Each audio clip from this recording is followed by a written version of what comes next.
Welcome back. So, let us recap where we stand.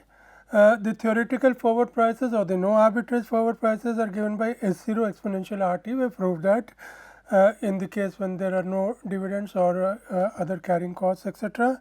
Forwards are private contracts, futures are exchange traded. Futures carry no default risk because the performance is guaranteed by the clearinghouse. The clearinghouse protects itself against loss due to default by marking to market and margining. Due to marking to market, maximum loss due to default is restricted to 1 day's price change. Incidence of marking to market default detected is detected on the very next day. Incidence of MTM default is detected on the very next day.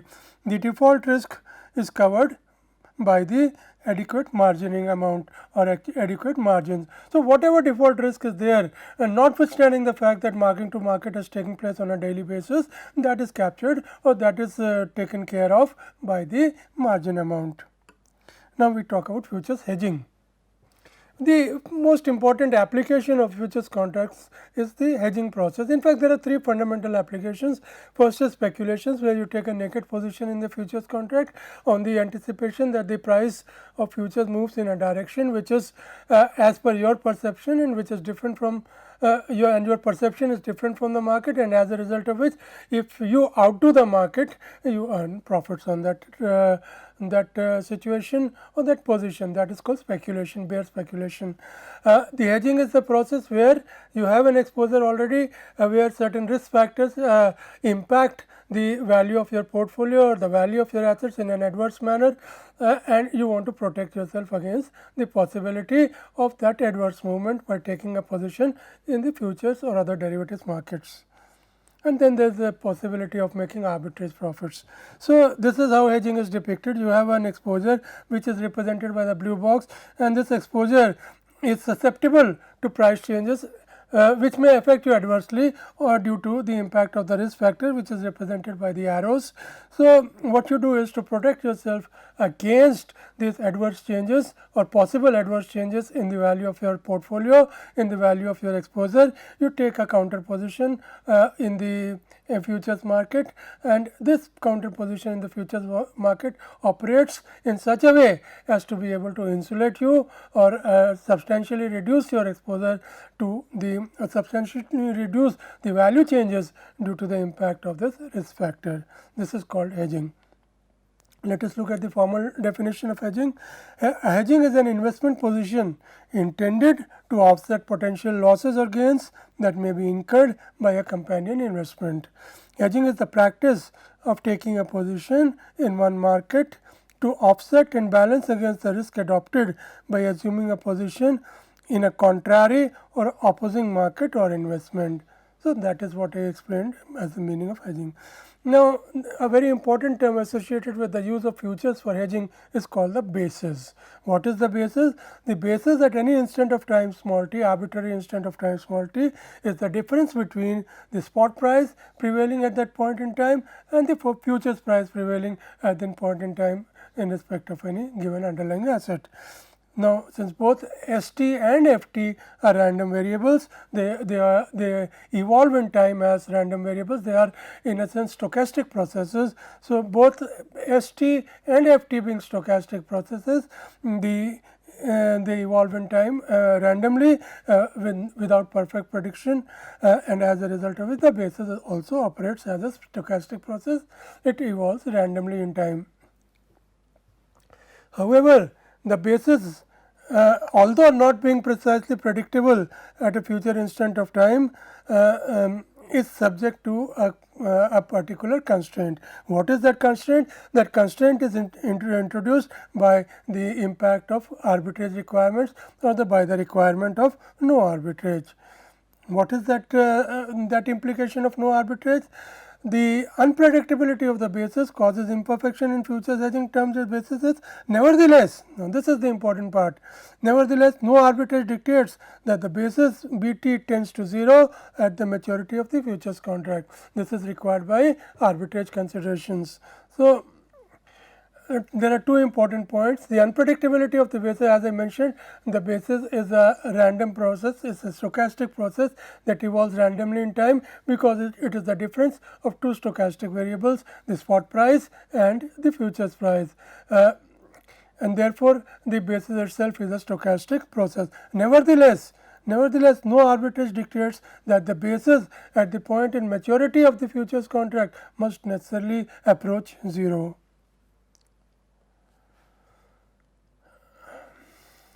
This is the diagram that shows how the basis approaches 0. It is quite obvious, in fact, because if the futures market the spot market price is lower and the futures market price is higher, you buy the asset from the spot market and deliver it against a short position in the futures market and make an arbitrage profit, and if it's the other way around, you do the converse transaction. So, net result is that on the date on which the futures matures, it is necessarily to be true that the futures price must equal the spot price. I repeat, on the date that the futures mature, the futures price must necessarily converge to the spot price. Furthermore, basis risk, as I mentioned, is the risk arising out of the imperfection in the futures hedging due to the randomness embedded in the basis. Now, how does it relate? How does this basis risk arise in the context of futures hedging? Let us look at that. But before we do that, let us try to understand how a futures hedge operates. There is usually a positive correlation between the spot prices and the futures prices. I repeat, usually, it is not always true, it is usually true that there is a positive correlation between spot prices and futures prices. Therefore, if one has a portfolio consisting of opposite positions in the spot and futures markets, what will happen? The price changes in one market will substantially offset the price changes in the other market. Because if you have a long position, say, and a long set of stocks comprising a long portfolio, and if you take a short position on similar stocks or same or similar stocks, then what would happen if the price of the stocks goes down? Then the value of your portfolio will decrease, but the value of your futures position will increase, because it is a short position, and the spot prices, if they decrease, it is very likely that the futures prices will also decrease, and futures prices will decrease means what? The value of your short positions in the futures contracts will increase, and as a result of which it would offset the losses in your long portfolio. Now, the degree of offsetting will depend on the level of correlation between the price processes in the two markets, that is the spot market and the futures market. So, let me read this slide again, it is of fundamental importance. There usually exists a positive correlation between spot and futures prices. Hence, if one has a portfolio consisting of opposite positions in the spots and futures markets, the price changes in one market will substantially offset the price changes in the other market. The degree of offsetting will depend on the level of correlation between the price processes in the two markets. Now, this is a very interesting point. You see, hedging would normally, as I mentioned, what happens in hedging? Let us recap. If you have a long position in a particular, let us say you have a long position in a particular asset. What you do is you take a short position in a futures with the underlying as that same asset. You have a long position in asset A, you take a short position in the futures on asset A. Now, it is empirically observed that in most cases the spot prices of A in the spot markets and the prices of A in the futures market operate in tandem, that is, they move in the same direction. So what happens? Suppose the price of A goes down, you are worried that the price of A would go down, you are long in that asset.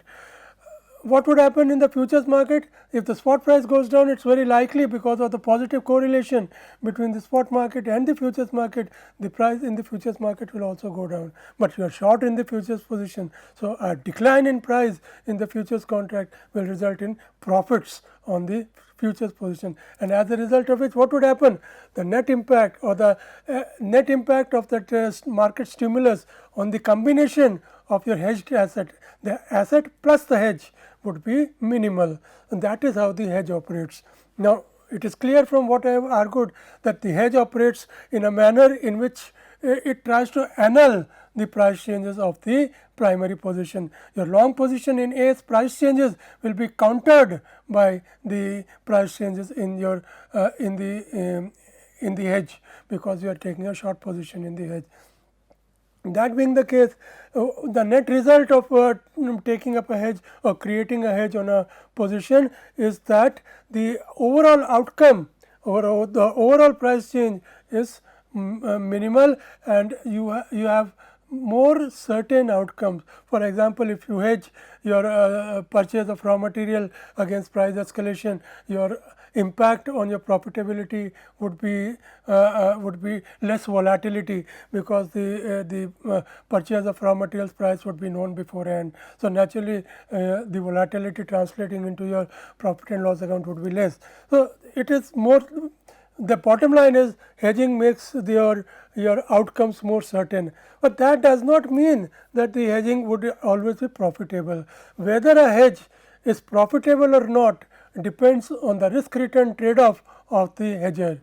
Whether is he happy with the possibility of losing out on higher profits by hedging and thereby having a position where these profits are stable. Let me illustrate this with an example. You look at this example. Now, let us leave aside whatever is given upfront.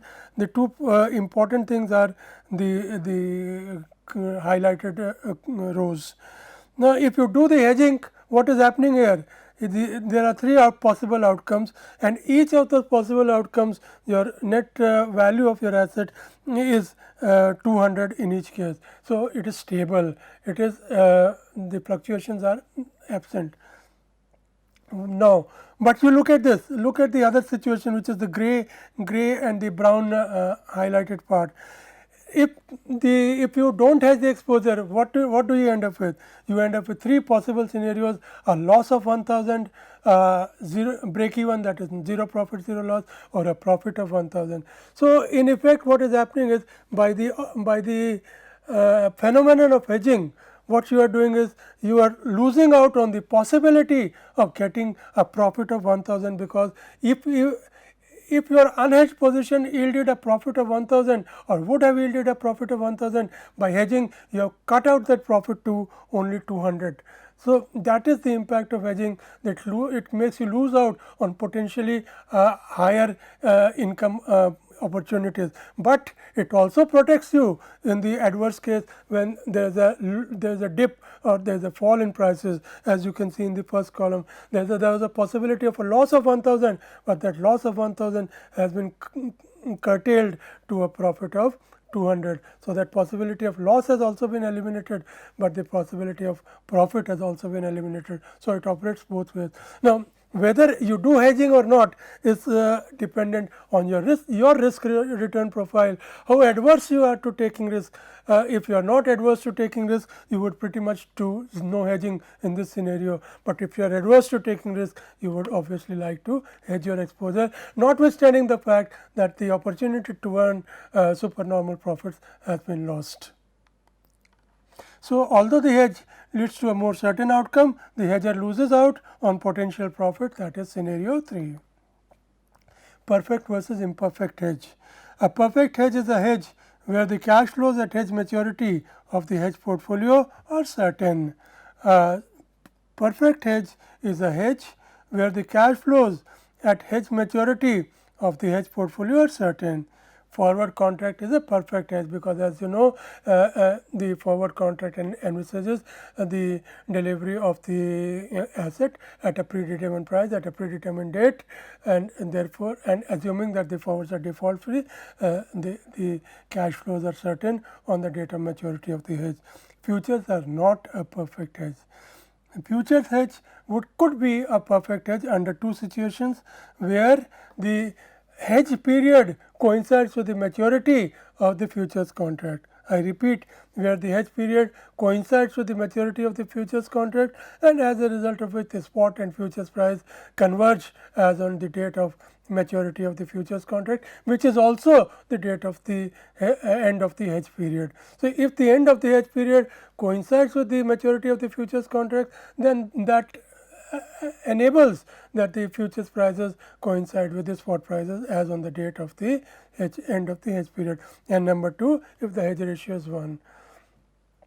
So, if both these conditions are satisfied, then the futures hedge can turn out to be a perfect hedge.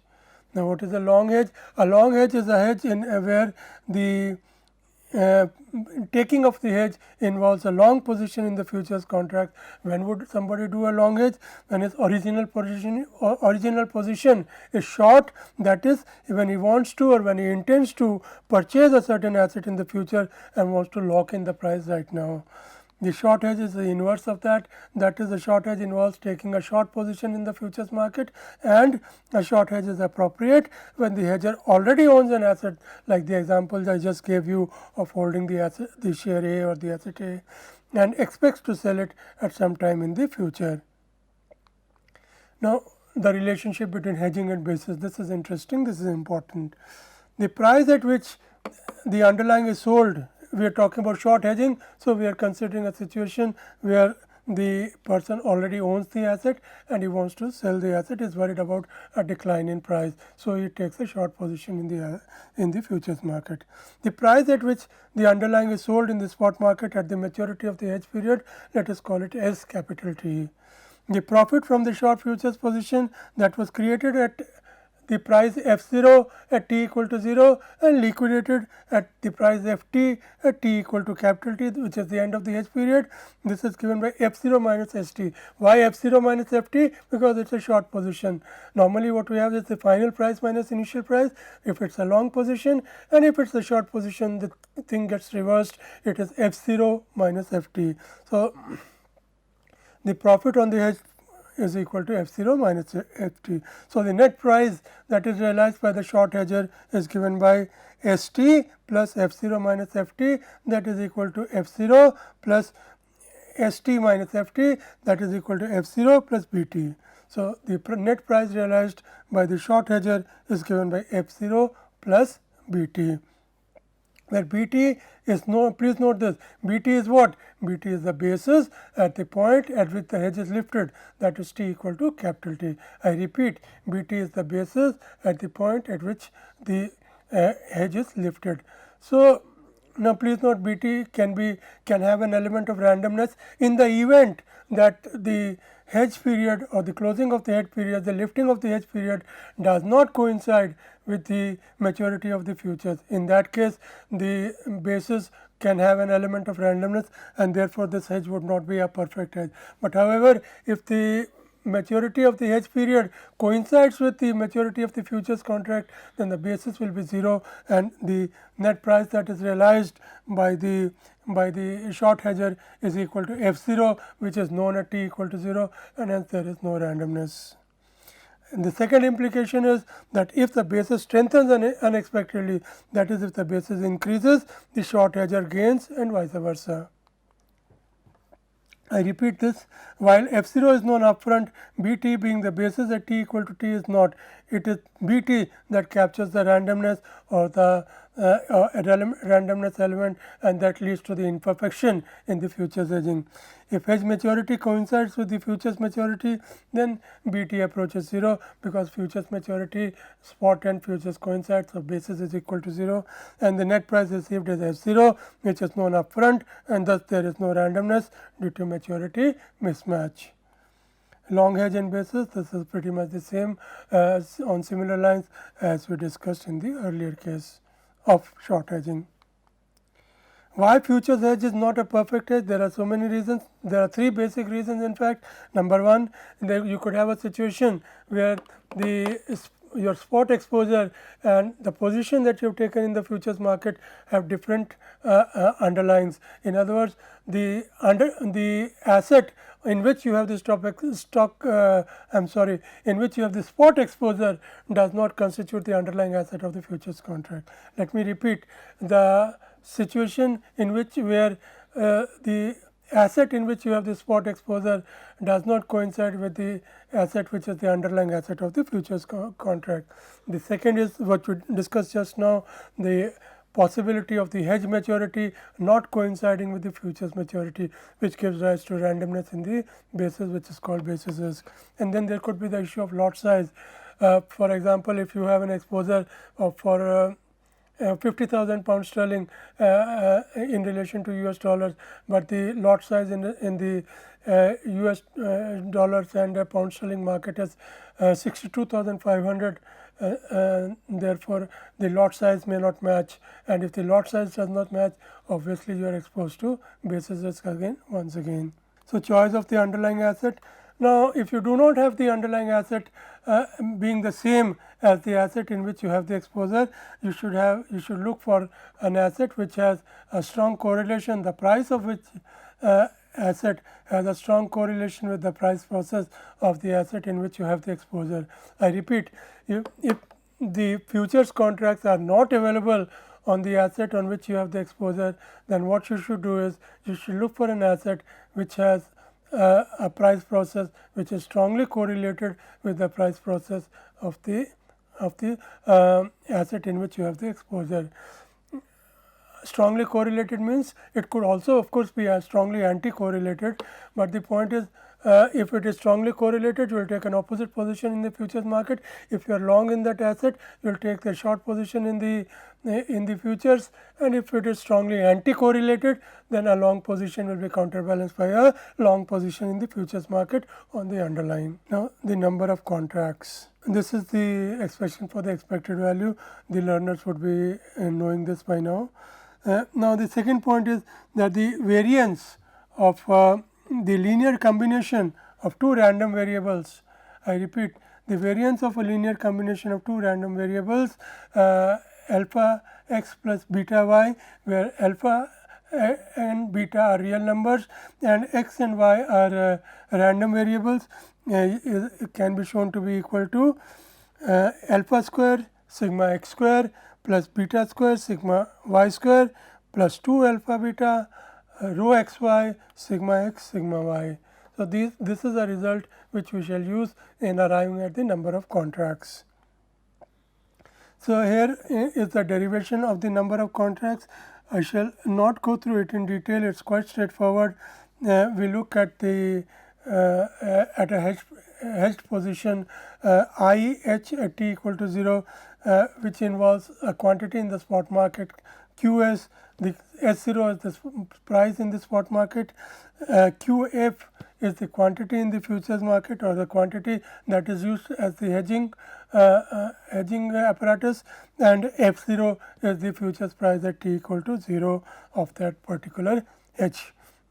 So, the net value of the hedged position at t equal to 0 is given by QS S0 minus QF F0. The negative sign is there because we are assuming that the positions in the spot market and the futures market are opposite, and the value of this hedged position at t equal to capital T is given by QS S tilde T minus QF F tilde T, where the tilde represents the fact that both ST and FT are random variables. They are parts of the stochastic process, represents the evolution of prices of the spot markets and the futures markets. So, the change in value of the hedge position is given by IHT minus IH0, that is QS delta S tilde minus QF delta F tilde, where delta S tilde is equal to S tilde minus S0. Please note, S0 is not a random variable. S0 is the spot price known at t equal to 0, which is known, which is not random. Similarly, F0 is not random. So, delta S tilde is equal to S tilde minus S0, delta F tilde is equal to F tilde minus F0. The variance of this change in the hedge position is given by the expression that is here, using the formula that I mentioned just now. Let us call it equation number 1. What we do is we differentiate this variance with respect to QF. Please note QF is the only free degree of freedom in this expression. QS is already known, it's the quantity of the exposure which is known to us, and all the variance covariances are given to us as external inputs. So, the only variable that we can adjust, that we can manipulate to do the hedging or to do a good hedge is the amount that we take up in the futures market.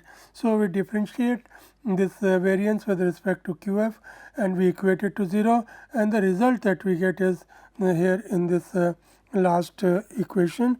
QF is equal to beta delta S delta F QS and that is equal to HQS, where the definition of the hedge ratio is equal to the exposure in the futures market divided by the exposure in the spot market. So, it is the delta H, I am sorry, the hedge ratio H, small h is the ratio of the positions taken in the futures markets and the spot markets. So, we get the hedge ratio is equal to beta delta S comma delta F. This is in the case where we are looking at a minimum variance hedge. Now, please note, let me clarify one thing here. H is the hedge ratio. It is defined as the ratio of the position taken by the hedger in the futures market and the position that the hedger has in the spot market. This is a universal definition of hedge ratio. In this special case, in the very special case that we are talking about the optimization of a minimum or of optimization of the hedge in terms of its minimum variance, that is, we are considering variance as a measure of risk and we are considering that hedge which minimizes the variance of my total hedge position, that in that special case, in that special scenario, the hedge ratio turns out to be equal to the regression coefficient between delta S and delta F. So, in the special case of minimum variance hedge, the hedge ratio is equal to beta delta S comma delta F, and otherwise as a general scenario, as a general definition, the hedge ratio is equal to QF upon QS. So, certain observations here. Number 1, the regression is with respect to changes in prices and not prices themselves.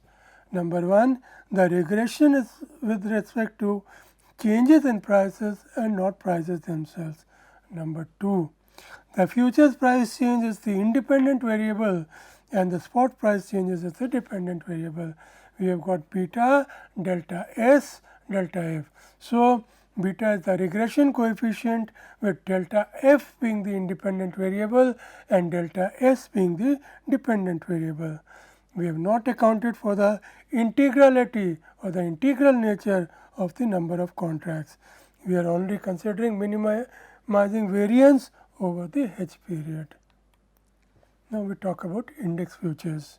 Index futures are the most popular futures in fact. So, I will devote some time to talking about index futures. Let us recap this CAPM model.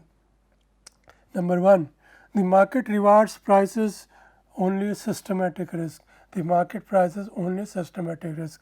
It does not price unsystematic risk. In other words, it assumes that unsystematic risk can be managed or eliminated by diversification to any level chosen by the investor. So, it need not be rewarded by the market. Systematic risk is measured by the regression coefficient beta. Unsystematic risk is measured by the variance of the residual or the random term. Beta of a portfolio scales, now this is important, beta of a portfolio scales in the same manner as expected return. Hence, there is conformity between risk and return in this CAPM framework. What are the features of the market portfolio which is relevant in the context of index futures? Number 1, market portfolio is the universal risky portfolio. Number 2, market portfolio is efficient. Number 3, market portfolio is fully diversified and hence devoid of any unsystematic risk. Number 4, the total risk of a market portfolio is its systematic risk because it has 0 unsystematic risk. Beta of the market portfolio is unity. Now, let us look at the basic theory of index futures. Consider rupees V worth of investment in share S. you have a share S and you have invested an amount INR V, rupees V in this share S. Let us assume that the beta of this particular share S is beta S.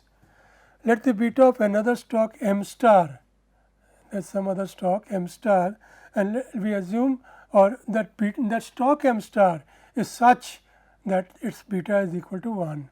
I repeat, we look for and we find a stock M star such that the beta of the stock M star is equal to 1. What we do is we add a short position of rupees beta S into V in the stock M star to our original portfolio. We have original portfolio P, which comprises of the shares of company S at a value, total value of V. The beta of this share S is beta S. We look for and find share M star which has a beta of 1, and what we do is we add an this share M star, short this share M star of the value of beta S into V and add this to our portfolio P. So, our portfolio P now consists of two shares, share S of the value of V with a beta of beta S, share M star with a value of V beta S and a beta of 1. What is the beta of this portfolio? You can work out the beta of this portfolio. It is equal to 0 because your position in M star is equal to is a short position. Your position in M star is a short position. So, the beta of your portfolio is equal to 0. Therefore, we have been able by taking the short position in the share M star to eliminate completely the systematic risk of our portfolio P. What happens if M star is nothing but the market portfolio? We know that the market portfolio is the portfolio with a beta of unity. We know that the market portfolio has a beta of 1, and we know that M star is such a share that we have found out to be a beta of 1. So, we substitute M star by the market portfolio M, which has the same property that it has a beta of 1. But there is another special property of M, and that is that M is an efficient portfolio. And what does it mean? It means that the unsystematic risk of M is 0, the total risk of M is confined to its systematic risk. The unsystematic risk of M is 0. Now, what do we have? We have this situation.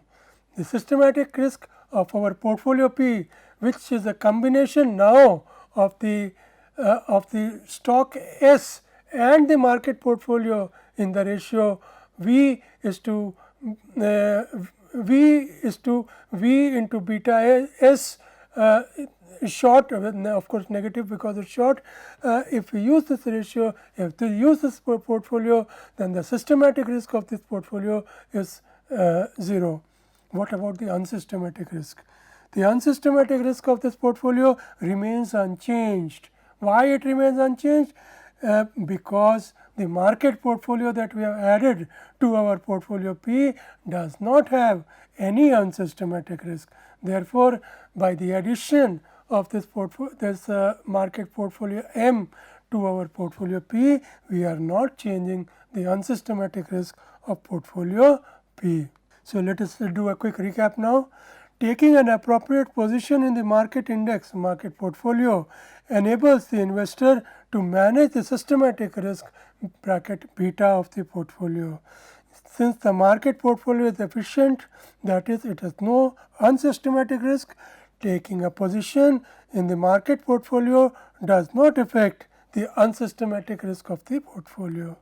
Inference: hence, by taking an appropriate position in a suitable number of units of the market portfolio V into beta S, the investor has been able to completely hedge the systematic risk of the portfolio while keeping the unsystematic risk unchanged. Now is the important part. Since futures prices and spot prices are expected to move in tandem due to no arbitrage considerations. A position in the futures market portfolio in lieu of the spot market portfolio tantamounts to a similar impact on the portfolio P cardinals. Let me repeat this fundamental statement.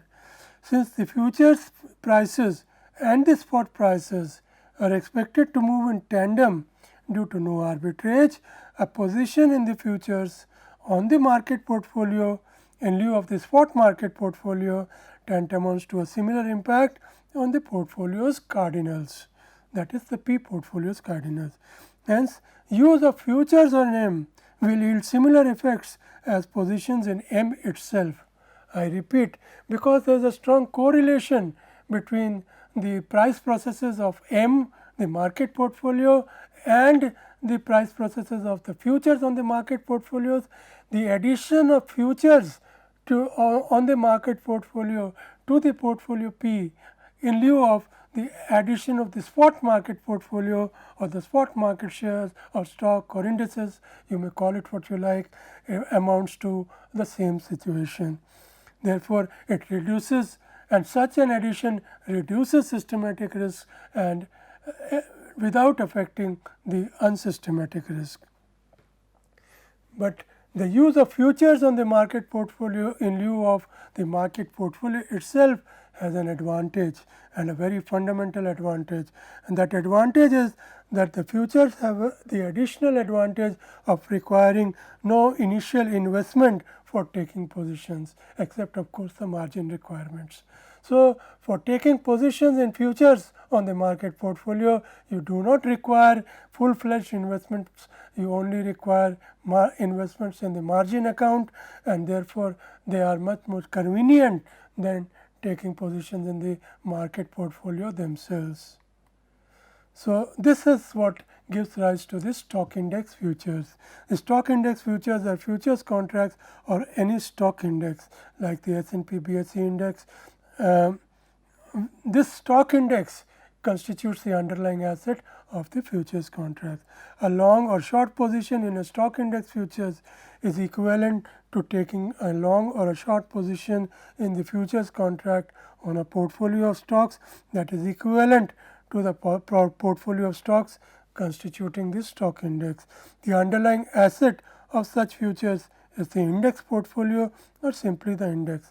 The settlement on this index futures is done in terms of Z into Fh minus F0, where Z is called the contract multiple or the lot size. A futures contract on a stock market index represents the right and obligation to buy or to sell a portfolio of stocks characterized by the index. Stock index futures are, as is obvious, would necessarily cash settled. You cannot deliver an index, so the settlement of the stock index futures has to be done through cash. The futures are marked to market daily like other futures. The final settlement on the stock index futures takes place on the last trading day by equating the futures price or the future index value to the spot index value prevailing on that day at the point of settlement, and on the basis of which a final mark to market cash flow takes place. The applications of stock index futures, most important application is hedging to manage the beta, the systematic risk of a portfolio, which I have explained in just now. Other applications include speculation and index futures. So, with this I come to the end of this course, and I do hope the learners will enjoy pursuing this course, and I request the learners, the students, to interact with me on the discussion forum with their queries. I shall always be willing to answer their questions on any topics which are covered in this course. Thank you very much. All the best.